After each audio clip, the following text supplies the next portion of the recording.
So we got this home. This truck really surprised me. I haven't pulled with it since it went hot shotting. But I've got my buddy Grant put a newer style or a upgraded thermostat where it keeps these trucks cooler. Different tires that don't have 38s on it. So it surprised me, which I pulled very steep mountain in Georgia. Very steep, very windy and curvy. But we got this home. Well, I forgot about the 450. So I got the machines unloaded. We're fixing to have some rain come in. Well, I thought I blew a turbo boot. Well, what I did blow a turbo boot. Let's see. Don't want to try to make this too long, but you can say whatever you want about Ford, but I was spooling pretty hard pulling the mountain.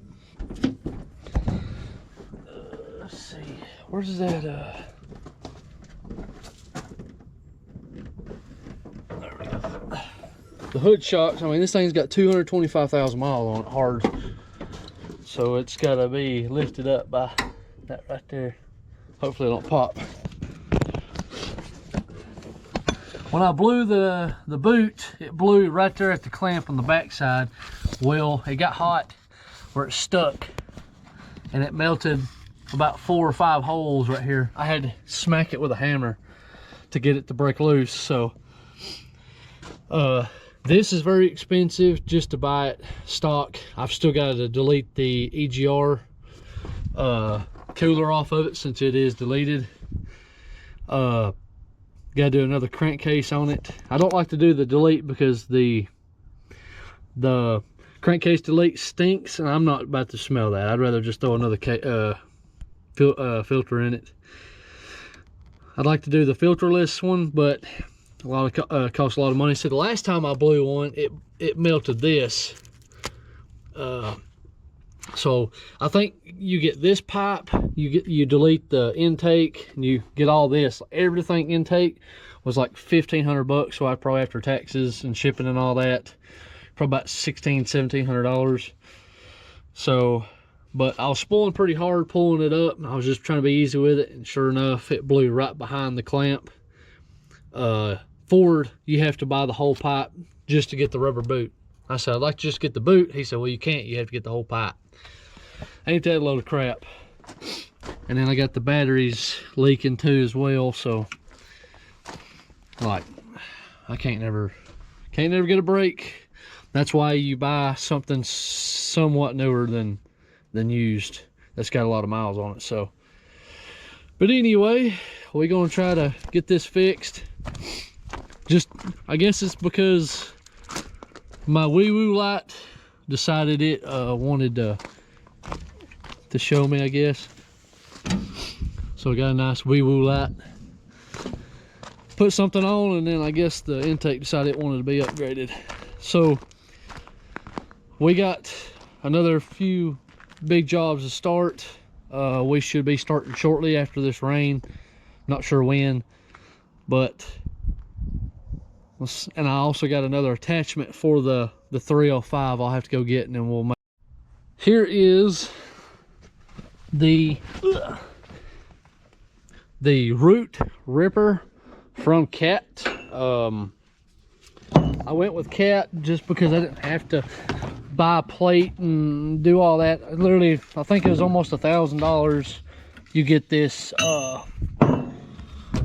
mean, you can make a little table out of this thing. It's pretty sturdy. This thing's heavy as well. So we got a pretty big job coming up. The next job that we might do, I'm not sure yet, planning out. This thing is pretty heavy. We'll be doing a lot clearing and all that good stuff, and hauling the logs off, and clearing the lot, mulching and stuff like that. So we'll be testing it out. Here is the part number. I could have got one that had a bunch of the is more aggressive tines on the right here on the backside as well, like a saw. But I mean, this was almost $1,000 versus $1,700. I'll just pick this one. So it'll also be useful, and I can have somebody come in and aggressively add that as well. So we're going to grab the 305 and test it out. I got to fix that quick coupler real quick, kind of grease it down. So let's see what I can get done with this thing. I would like to try it out. We got a dead tree that's been here since I was little, so I'd like to rip that sucker up as well. But might not, who knows. All right, got the new knives on, spun the drum by the hand, and noticed, let's see, I was like, what the heck, because you can hear it.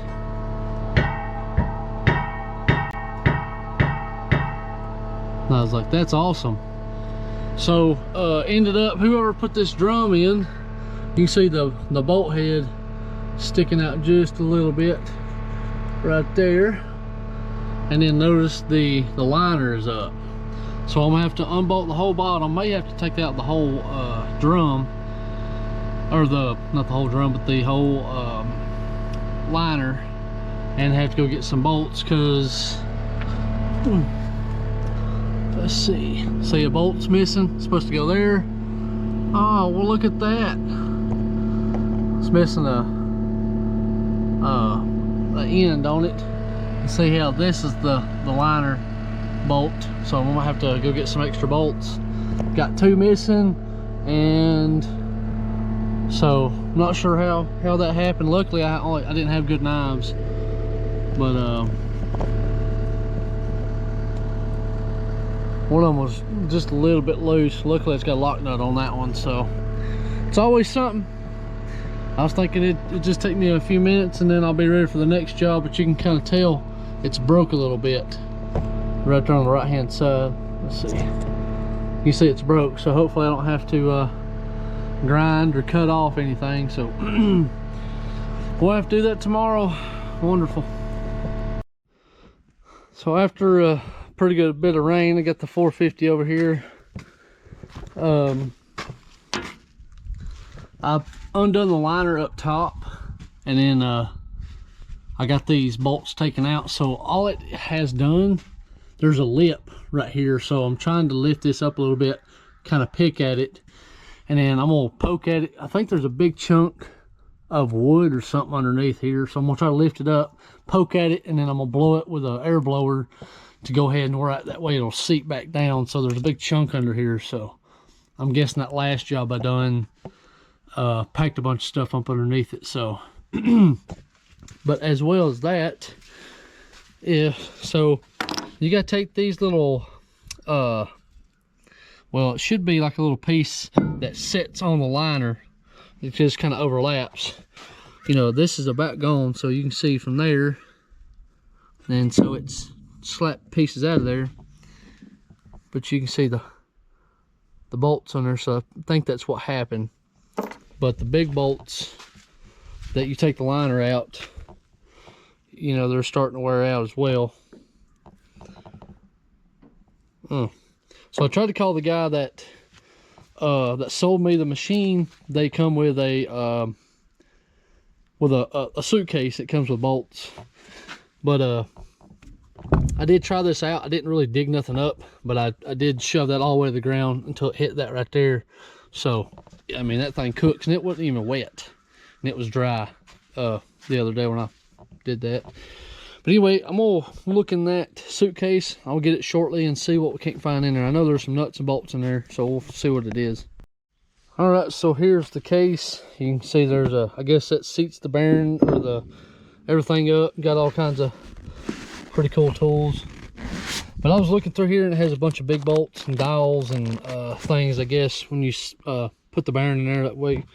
But this is the case, Denis Cimaf, but obviously it don't have what I need to I thought they'd have some bolts in here, but I may try to buy some, put some in here. But I don't know. I was hoping that I would have stuff in here, so I'll have to run and grab one. But I was trying to find out if there was a certain bolt that you had to buy these, but I figured whatever it is, I could match it up.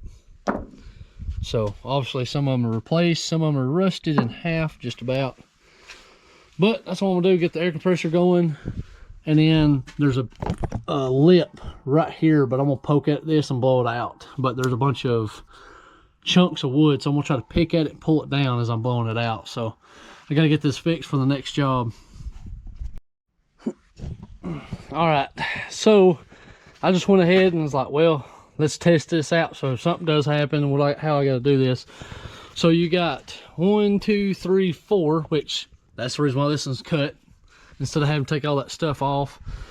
So what I did was take these, I probably couldn't have taken those out, but I wanted to anyway, just to figure it out. You got this one, you got this one, which you got to clean the holes out as well. There's one right here, so you got 4 at the bottom. And then you can I literally just started rolling the liner. So, I mean, it'll completely roll out. So what I want to do is, without getting hit in the head, get me a bungee cord and just hold it, because I'm trying to clean the bottom of that. You see all that garbage? So I'm gonna scrape it, and ooh, I'm afraid this thing's gonna fall, hit me in the head. But I'm gonna blow it out and clean it up a little bit, because that's thick right there. You can, the whole thickness of that. So obviously it's been packing underneath it, and then I'm gonna have to go grab some bolts as well. So once I get it cleaned up, and then I'm gonna just lightly put everything back in. I'm gonna start the bottom first, and then just use the top and pry it up. So we'll just see how it goes. First time I've ever seen anything like this. So, this is the only reason why I went with Denis Cimaf. So, but I was told you could buy these from other forestry mulch places that's a Cimaf dealer, because they can buy these parts. But anyway, let's go ahead and get this cleaned up and scratched up a little bit, so that way we can get all that stuff out of the bottom of it, and then we'll bolt it back down. All right, so I figured out why the bolt came loose. All right, if you're looking at it from my eye view, this is the way I'm looking at it. The bolt is underneath under this. So it's like, this needs to be notched so I get to it. All right, look at this one. This one's a lot higher. Right here. So luckily I got some crow's foot. I literally spent $90 on buying some crow's foots. So I'm gonna tighten everything down. I got everything tight except for this one, and I'm gonna really tighten the mess out of this one and this one, so that way it sucks it up. But I haven't got these lined up yet, so hopefully these line up. I'm using the GoPro to see if it lines up, and it don't. So I'm not really sure on how to maybe try to pry it. I'm not really sure. I tried to make it to where I can barely tighten them up, and then maybe it'll line up, but they don't look like they are. They're like a ½ inch off. But I may have to put a tooth right here and then pry up on it to get it to curl back. We'll figure it out, and it's starting to spit, so I may have to stop because I got to go get me some bolts. So I'm just putting it back in there, so all I got to do is just put the other ones back in one at a time, and then just tighten a bunch of them. So, and then I saved one to go get some, so we're gonna try it out. All right, never mind. I just had bought this, but it don't have a 24, so these are all too big. So awesome. All right, so I unloosened these right here and then tilted it back. So now I was fighting up there. It looks like it's getting a lot better, but the main thing was this is what was packing behind it. I mean, some of this is hard as a rock. I mean, it was the whole center of it. So it's got wood chunks. So I tightened the bottoms up and I turned it. It didn't even come close to it like it was earlier. I mean, it was like that. And it was pretty much, when the knife came in, it was that much over or underneath the knife. So we knew it was hitting pretty good bit. So now I got to tighten these up. And then I got to get, I got one of these bolts as well to tighten that up. So we get all new ones. Just tighten them up for right now until I get some tomorrow. And then I'm putting the bottom bolts in because they're still decent, but I'm gonna go ahead and get some just in case, have some ready. So the liner wasn't really that hard as I thought it was. I just knowing where to start. I don't want to loosen something up and then it takes something else off and then cause issue. But that's it. I'm gonna wait till tomorrow to go get the stuff to put the bolts in. But anyway, so what you do is you take you loosen those up, but just enough tension on them where they'll still hold to suck it back up to the back. Take an old scrap, same size bolt, shove it down in there, because I used, as you can see, I used this one because it messed them up pretty bad. And then I wedged it, and then I shoved it down in there, and then tightened those up tight as I could get them. And then if you get your old scrap bolt, run it up underneath and suck it up to it, and then you get to line up, so you can just see just a little bit. So this one just fell out. So see, this one, you can tell it's one of the old ones. So once you tighten it up, then it'll suck it right up to where it actually needs to be. I messed it up just a little bit trying to see if I can get it to go in there, but as you can see, it's a little damaged. So I would start with the center ones on this side and the bottom. Local Ace Hardware. This is the price per each one. I got 6 each, so that way I at least have 3/4 of it bolted down. But this was $46 just in this stuff. This grade 8s. That's just crazy. I mean, this is only like no, so it's 2-inch bolt, 1.5 inch, some of it is. So $46 for this right here. But we're gonna go ahead and get this. I finally got my insurance sent and my W-9 for the company since it's commercial. So we'll be starting a commercial job. We'll be getting everything fixed, make sure everything's ready, and then we will start the job. The depth of the actual nut. Let's see, I got one in my pocket. So right here,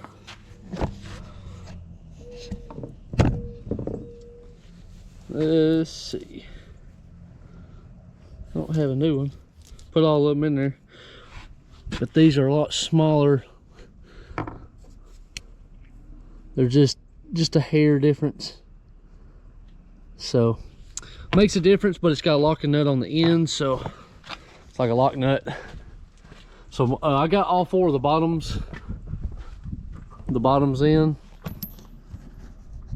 and I'm gonna double check them, and then we're gonna get the top on, and we're gonna go ahead and start getting the machine on. I took this main pin out because I'm having problems. See, it's ovaled, so I'm gonna have a weld shop. Thinking about having one drilled this way and then one up above it, maybe something just right above each other, so that way it helps locking in because it's starting to oval. I think because the person that had this before me had backhoes. Backhoes they're just heavy in general,